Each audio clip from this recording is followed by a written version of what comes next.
Welcome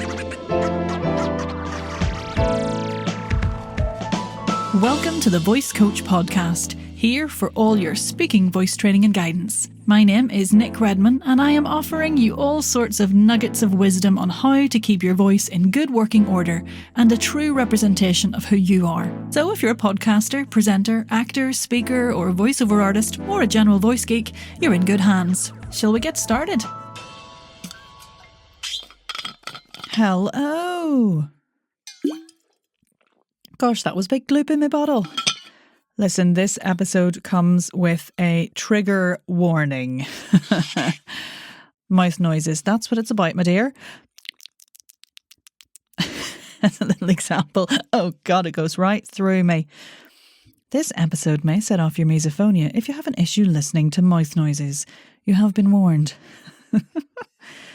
Oh God, they're the bane of my life as a coach, I swear, especially when allergy season is in full swing. So let's get straight to the point.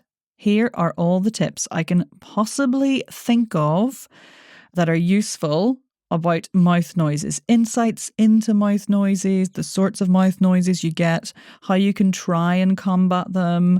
I did a little talk on solving advanced vocal technique issues at the One Voice conference recently.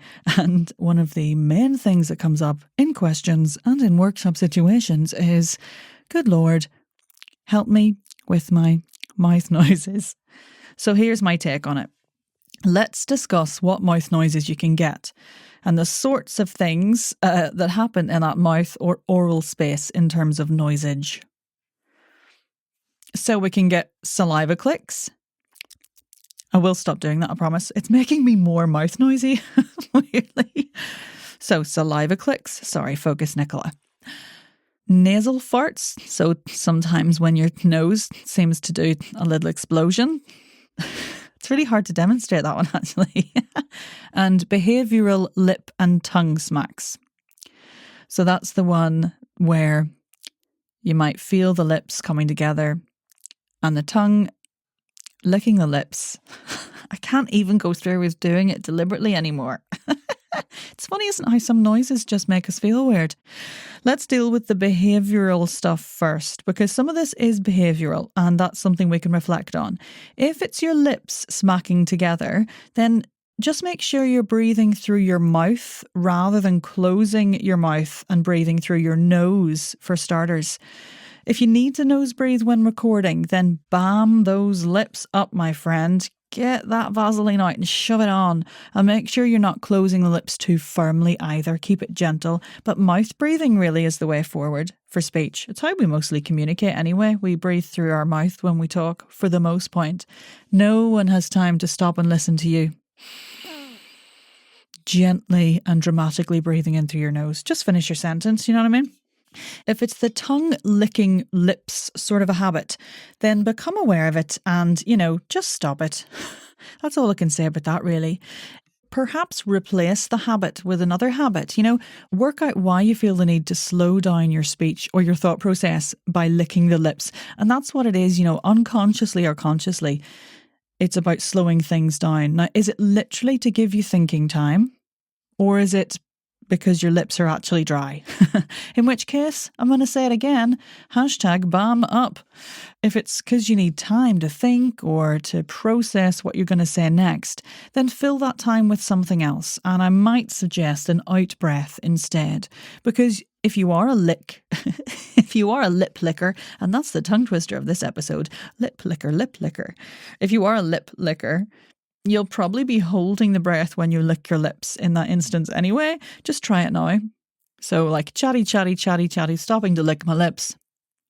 Yeah, the breath just holds. So instead of licking the lips, just let the breath out, and that'll give you time for a bit of a mind moment, and then you can move on. Next on the top 3 list of mouth noises is, drumroll please, it's saliva clicks. Yes, please. Now, why do they happen? What's the why? Why do they do this to us? Well, it's saliva, isn't it? It's either too sticky or there's too feckin' much of it.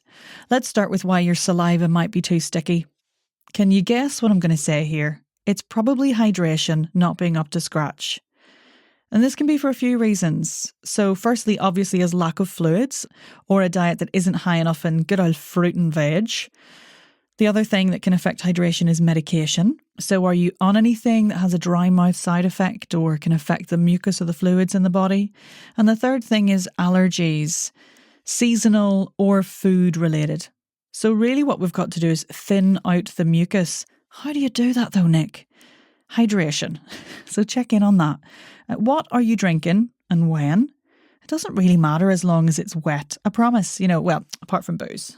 Booze doesn't count. Chase your booze with other wet stuff. I suggest also keeping a food diary and cross-referencing with when you get clicky.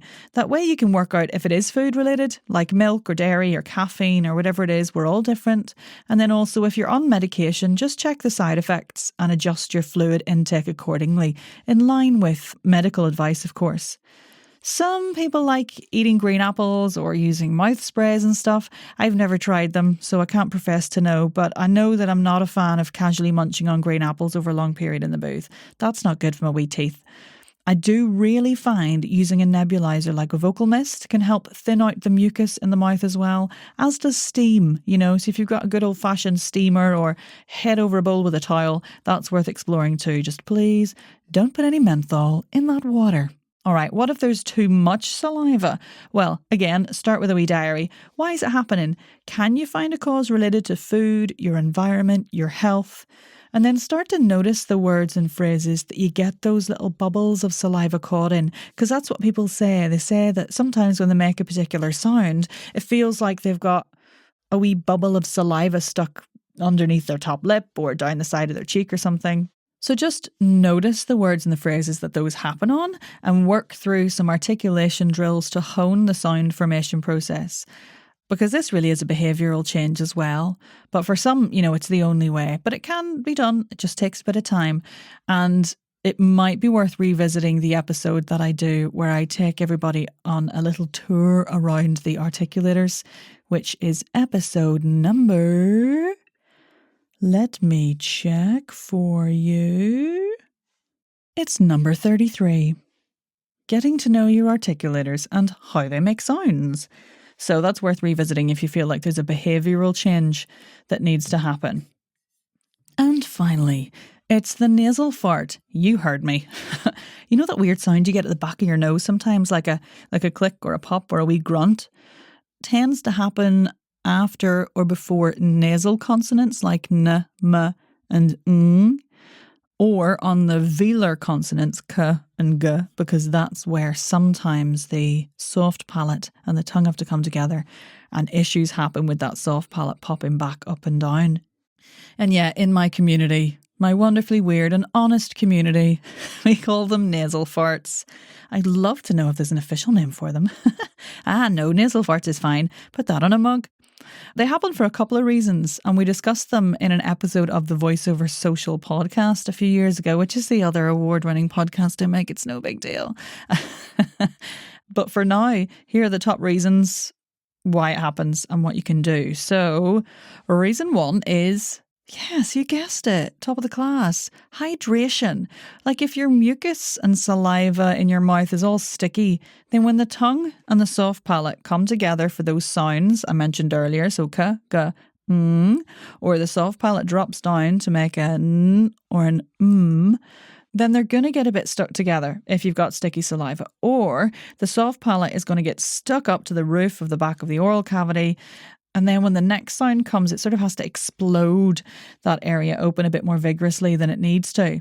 So hydration, nebulizer / steam with no menthol, check your diet, all the usual stuff. Then if you're sure it's not that, if you're like, Nick, for God's sake, stop it. My hydration's fine. Get out of my garden bushes and stop shouting hydration through my kitchen window. That only happened once. You might want to explore a few soft palate awareness, release and toning exercises using the k and the g sounds, and a bit of exploration really. And again, I won't go into that here because I've got a whole bloody episode on it Shock Horror, episode 43, and I'll put links in the bio to those other episodes I've mentioned. But once you explore those exercises, then you can start to blend that new awareness of what your soft palate is doing in your speech and, again, change the behaviour of what's happening back there to reduce the nasal farts. Nasal farts. It can take time, but it is possible. Maybe we need a nasal fart support group. Let's call it the Voice and Accent Hub. Just go in there and tell me all about them. So there we go. Let's recap. Step 1, identify the type of mouth noise it is. Step 2, hydrate, for the love of God. Step 3, isolate any physical patterns and behaviours that might be exacerbating the noise and explore some newer options. Step 4, drink some more hydrations. Step 5, use a plugin when editing. I don't do tech, you know that, but there are some plugins I think that you can get to make things slightly easier. I'm pretty sure one of them's called Isotope RX9 Mouth Declicker plugin or something. And step 6, make your quirky noises part of your shtick. Let's normalise mouth noise. What's it ever done to us anyway? Apart from annoy the heck out of our ears. I'm joking only because I have some folks who seem to try bloody everything and it still doesn't work. Of course, you're still a valid human if you make mouth noises, all right? Loud and proud. So good luck. Hang in there. Give me a shout, of course, if you need any more help or if you need another extra definition of nasal farting or whatever, or some support for your clicky saliva. Please know the first thing I'm going to tell you is definitely check your hydration and your diet and your environment. And here ends my TED Talk. Right. Now, this episode's call to action is just a wee push to subscribe to my newsletter because, tease alert, I've got a really cool thing that I've been making and developing with a little focus group of lovely people. It's a bit of fun.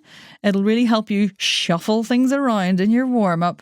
And you better be sure that it's going to help you deal with your daily vocal maintenance issues. Oh, a few clues in there. A few wee clues in there. Let me know if you can work out what it is I'm up to. Anyway, subscribe to the newsletter on my website, nickrebinvoice.com. It's an every other week situation, and I cannot wait to share more with you very soon. But if you need me, I'll be by the hydrations. Good day. One for the listeners who hang on to the very end. Thanks for listening to the Voice Coach podcast. For even more support with your speaking voice, head on over to our free community, the Voice and Accent Hub on Facebook. See you in there.